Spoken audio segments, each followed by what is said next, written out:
রাধে রাধে বন্ধুরা, রাধারানীর পরিবারে তোমাদের সকলকে স্বাগত। আজকে আবার আরেকটি রেসিপি নিয়ে চলে এলাম। আজকে তোমাদের সাথে আমি শেয়ার করব চষি পিঠার রেসিপি।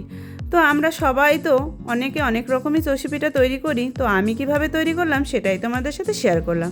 চষি পিঠা বানানোর জন্য আমি নিয়ে নিলাম 200 গ্রাম চালের গুঁড়ো। এবারে চালের গুঁড়োটাকে একটা কড়া বসিয়ে দিলাম। কড়াতে দিয়ে দিলাম 1 কাপ জল, দিয়ে দিলাম সামান্য পরিমাণে লবণ। এবার জল আর লবণটা ভালোভাবে ফুটে উঠলে দিয়ে দিলাম 1 চামচ বাটার। বাটারটা ভালোভাবে গলে গেলে পরে দিয়ে দিলাম অল্প অল্প করে চালের গুঁড়োটা। পুরো চালের গুঁড়োটাই কিন্তু আমরা 1 কাপ জলের মধ্যে দিয়ে দেবো। সামান্য একটু গুঁড়ো রেখে দেবো, এটা আমার পরে পিঠে বানানোর জন্য লাগবে। দেখো, পুরো গুঁড়োটা দেওয়ার পরে বেশ ভালোভাবে নেড়ে সুন্দর একটা শক্ত ডো হয়ে গেল। এবারে এই ডোটাকে আমরা 2 মিনিটের জন্য ঢাকনা চাপা দিয়ে রেখে দেবো। দেখো, ফিরে এলাম 2 মিনিট বাদে। ডোটা কিন্তু সুন্দরভাবে সিদ্ধ হয়ে গেছে আর সুন্দর একটা শক্ত ডো হয়ে গেছে। এবার এই ডোটা দেখো এরকম হবে। এবার এই ডোটাকে আমরা থালায় ঢেলে নিলাম। ঢেলে নেওয়ার পরে একটু হালকা ঠান্ডা হলে পরে উষ্ণ গরম যখন থাকবে তখন কিন্তু ডোটাকে সুন্দর করে সফট করে ভালোভাবে মেখে নিতে হবে। ডোটা যতটা ভালো মাখা হবে ততটাই কিন্তু সুন্দরভাবে পিঠেগুলোও তৈরি হবে। দেখো, ডোটা আমার সুন্দরভাবে মাখা হয়ে গেছে। এবার এই ডোটাকে দুটো ভাগে ভাগ করে নিলাম আমি। তারপরে একটা ভেজা সুতির কাপড় দিয়ে ভালোভাবে ঢেকে আমি রেখে দিলাম। ঢেকে না রেখে দিলে ডোটা কিন্তু শুকিয়ে যাবে, আমাদের বানাতে অসুবিধা হবে। এবারে এর থেকে অল্প অল্প ডো নিয়ে আমরা পিঠেগুলো তৈরি করে নেব। দেখো, প্রথমে একটুখানি ডো নিয়ে লম্বা করে আমরা সামান্য একটু চালের গুঁড়ো দিয়ে নিলাম। এবারে এই যে এরকম লম্বাভাবে বানিয়ে নিলাম। এবার এ থেকে আমি এইভাবে চষি পিঠেগুলো কেটে নেব। আমি কিন্তু এইভাবে চষিগুলো বানাতে আমার কিন্তু খুব সুবিধা। আমি এইভাবেই কিন্তু সব চষি পিঠাগুলো তৈরি করব। অনেকে অনেক রকমভাবে বানায়, তবে আমার এইভাবে বানাতেই সুবিধা হয় আর তাড়াতাড়ি হয়ে যায়। এইভাবে আমি সব চষি পিঠাগুলো তৈরি করে নেব।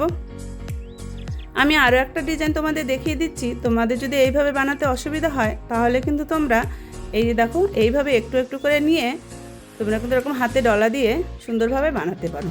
এটাও কিন্তু বানানো যায়, তবে আমার এটা বানাতে বেশিটা সময় লাগে বলে আমি সবগুলোই কিন্তু এরকম ডলে ডলে বানিয়ে নিলাম। দেখো, পিঠেগুলো সব আমার বানানো রেডি। কতটা ঝরঝরে আর দেখতে কত সুন্দর, সব পিঠেগুলো একই রকমভাবে হয়েছে। এবার এইদিকে আমি আগে থাকতে 1 লিটার দুধ উনানে বসিয়ে দিয়েছি। দুধটা যখন ফুটে বেশ অনেকটা কমে এসেছে তখনই আমরা দিয়ে দিলাম 1 বাটির মতো গুঁড়ো দুধ। গুঁড়ো দুধটা দিয়ে বেশ ভালোভাবে দুধের সাথে কিন্তু মিক্স করে নেব, যাতে দলা না পাকিয়ে যায়। মিক্স করা হয়ে গেল। এবার দুধটাও কিন্তু অনেকটা শুকিয়ে গেছে। এখন এই সময় আমরা দিয়ে দিলাম পরিমাণ মতো পাটালি গুড়। মিষ্টিটা যার যেরকম পছন্দ করো সে সেরকম মিষ্টিটা দিয়ে নেবে। দেখো, পাটালি গুড় দেওয়ার পরে কিন্তু গুড়টা গলে গেছে আর দুধও কিন্তু অনেকটা শুকিয়ে বেশ সুন্দর ঘন হয়ে গেছে। এখনই যখন দুধটা ভালোভাবে এরকম ফুটবে তখন সেই সময় আমরা দিয়ে দেবো এই যে তৈরি করে রেখেছি চষি পিঠেগুলো। সেই পিঠেগুলো সব পিঠেগুলো আমি ঢেলে দিলাম। ঢেলে দেওয়ার পরে বেশ আলতো হাতে হালকাভাবে একটু নেড়ে দেব। এবার পিঠেগুলো যে হয়ে গেল কি করে বুঝবে? পিঠেগুলো যখন দেখবে ওপরে যখন ভেসে উঠবে দুধের উপরে, তখন ভাববে যে পিঠেগুলো ভালোভাবে সিদ্ধ হয়ে গেছে। এই যে দেখো, আস্তে আস্তে কিন্তু পিঠেগুলো সব ওপরে ভেসে উঠছে। আর প্রতিটা পিঠে কিন্তু বেশ আলাদা আলাদাই আছে, একটার সাথে একটা কিন্তু লেগে যাবে না। আর দেখো, এই যে আমি হাত দিয়ে দেখালাম, পুরোটা কিন্তু ভালোভাবে সিদ্ধ হয়েছে।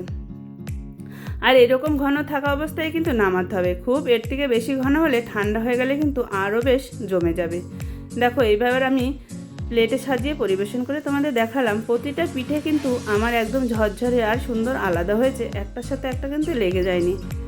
তো এইভাবে তোমরা কে কীরকমভাবে চষি পিঠা তৈরি করো সেটা আমাকে কিন্তু কমেন্টে জানিয়ে।